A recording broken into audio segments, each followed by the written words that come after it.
and I do genuinely not know exactly how to pronounce his name, so I'm going to say that, or their name, because I also don't know their gender.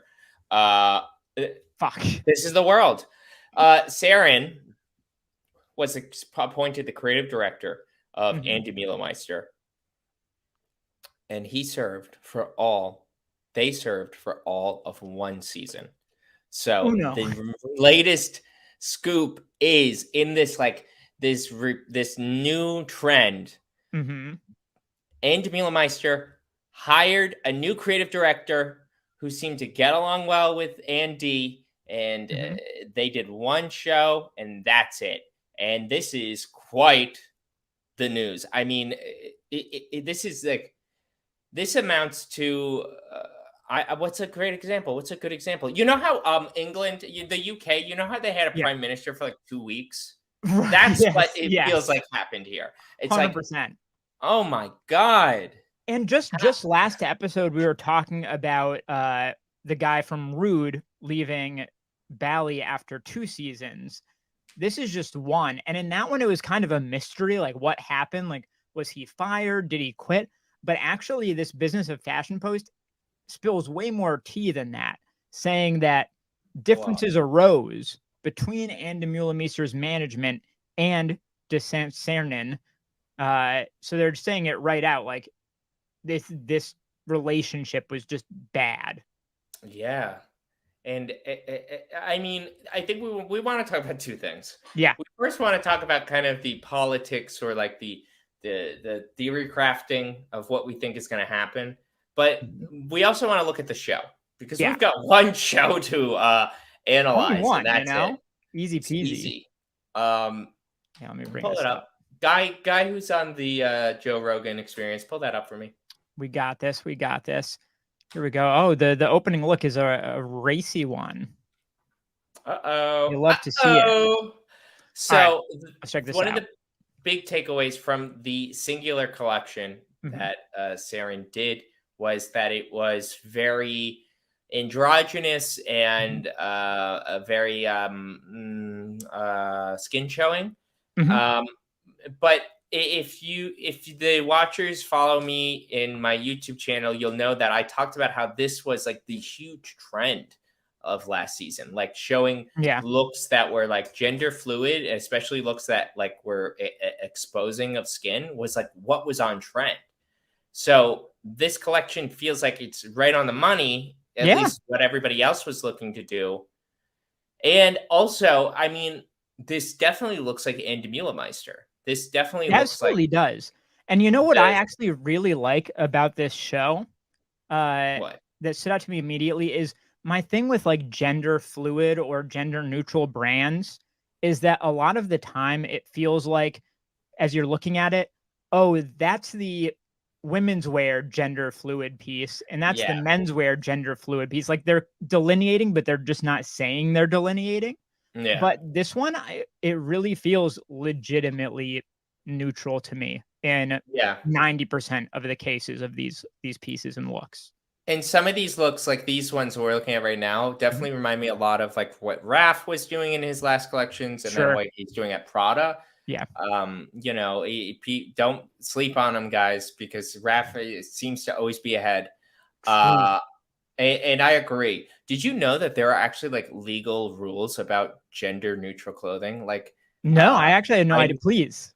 Yeah, I from my experience working the gulags for corporate America, you can't just say it's gender fluid and then put it on a website to sell.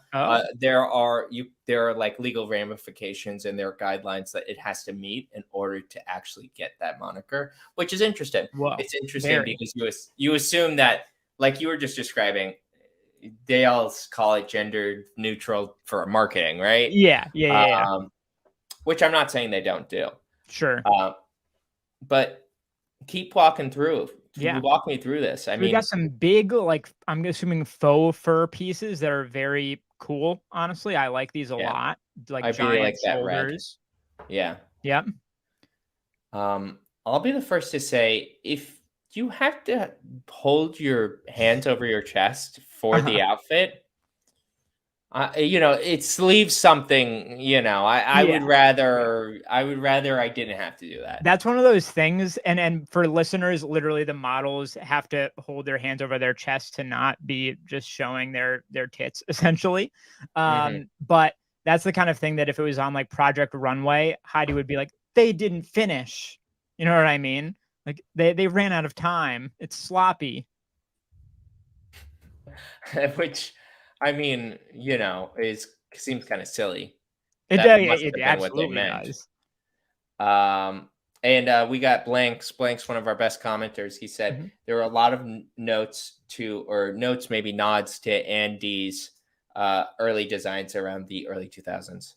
Mm, And I definitely see yeah. the similarity. I mean, it looks a lot like Ann Demeulemeester, but it obviously looks very, you know, Mhm. sex forward, sex positive. And I'll say Um, I remember I reviewed the season before this on my channel, uh, and I did not really like it. I did not think it was a very good collection. This is, I think, in every way, a step above what they had just done this season previous.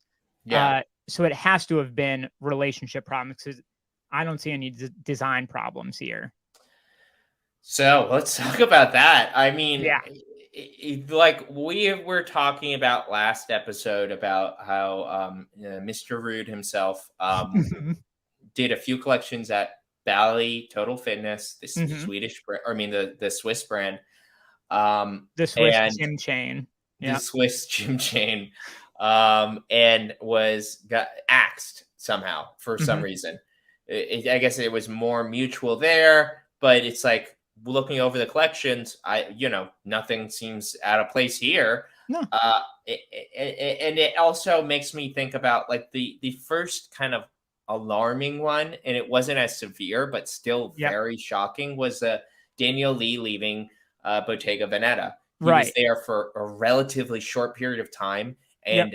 and received more awards, more of the British Fashion Award Yeah. in 1 year than Alexander McQueen ever received. So he like, Literally, like, unquestionably, and I think literally ranked, like, in various polls and things, the hottest brand on planet Earth at the time yeah. for So multiple seasons.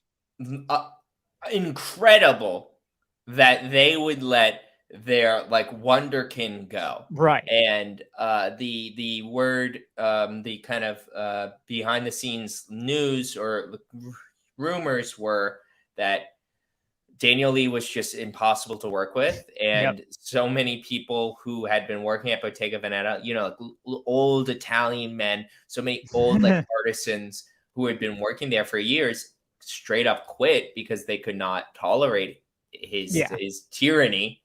And it kind of plays into all like this big question mark of, is this, I don't know, this trend, this technique, this maneuver of like established heritage brand is Yeah. boring and needs fresh blood. So they Mhm.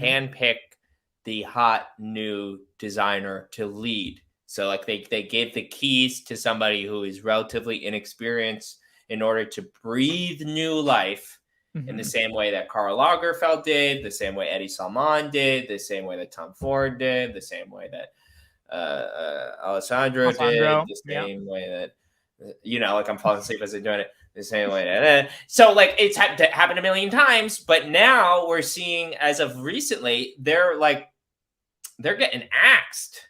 Right. Do And you this is where think? it's go ahead. Do you think it's because millennials and Zoomers are, first off, spend all their money on avocado toast, Right, and right. they can't hold a job. They can't hold a corporate job. They don't wanna work anymore. They You know don't what want to I work. mean? They You can't even keep the job.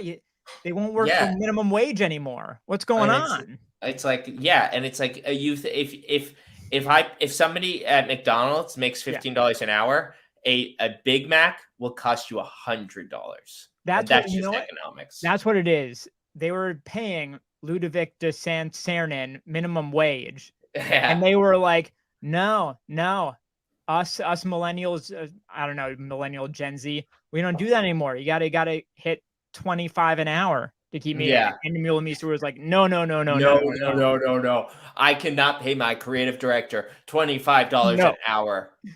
But It will not happen. Here's the thing with Ruigi, where I kind of Yahoo! assumed it was a thing where this kind of like streetwear upstart, non fashion school educated kid just couldn't hang with the Swiss heritage brand. But I'm pretty sure Sernin is like a legit trained designer. He does have the look. They have and the look. name. I don't know their gender. Yeah, and the name. They have the look in the name. Yeah. So they must have gone to either Antwerp Royal Academy or Central St. Martin's, and we know based on the name they didn't go to Parsons. So what's up with that? Antwerp 6 genders, am I right? And name all the Antwerp 6 genders. Oh no, including Margella as the honorary 7th. Okay. That's like the questioning. Yeah, exactly. And what now? Where do we go from here? Where do we go from here? I mean, I asked that question about like, do people of our generation, are they unable to work in these spaces as mostly a joke? Because also millennials work longer hours than any other generation before us. And, True. And we reap the non-benefits. But is it something though about like the way that we work with others potentially? Is there anything to that? Because I have noticed in, my friend group, my age group and things, there's definitely more of a move towards thinking of yourself as not, there's that classic idea that like, we're a family here at this faceless corporation. You know what I mean? Whereas me and everyone I know, it's like, no, you're using me. And we both know that. So let's just be open about that. But does that change the dynamic of working in a collaborative setting? Maybe. I mean, fundamentally, what our generation has never even like maybe Gen X thought that maybe they're like working for a company, you'll work your entire life. Our generation definitely never had that fantasy. No. That might be a part of it. I'm probably over analyzing like a psychological component, and also the generations is 300% something that was invented for marketing. Also true. And so, don't give it too much credit. It's more, it's like, it's kind of talking about like your astrological sign. It's fun. But I mean, even if like generations in such a hard delineated way aren't really a thing, attitudes do change and social norms do change, Yes, this is true. But I think we really are like reading the tea leaves a bit hard here. For all we know, Sernin is a nightmare to work with, or the CEO or president or whatever of Ann Demeulemeester is a fucking asshole piece of shit. You know what I mean? Like, or Ann Demeulemeister's gender is vampire. Oh. Yeah. Pull up a picture of her. You'll see what I mean. Pull up a picture of Here we go. Them vampire. Yeah. Are you pulling a picture up? You're saying a picture of Ann Demeulemeester, right? Yeah. All right, here we go. All right. I can't wait. Vampire energy. That's big vampire vibes to me. True. That one, the GQ one. Click on that. Wait, the GQ one? Above that. Below. I mean, below. And to the left. Not my left. Oh, yeah. There you go. Vampire. That's vampire. For all of our audio listeners, we are looking at a straight up vampire picture that happens to be Ann Demeulemeester.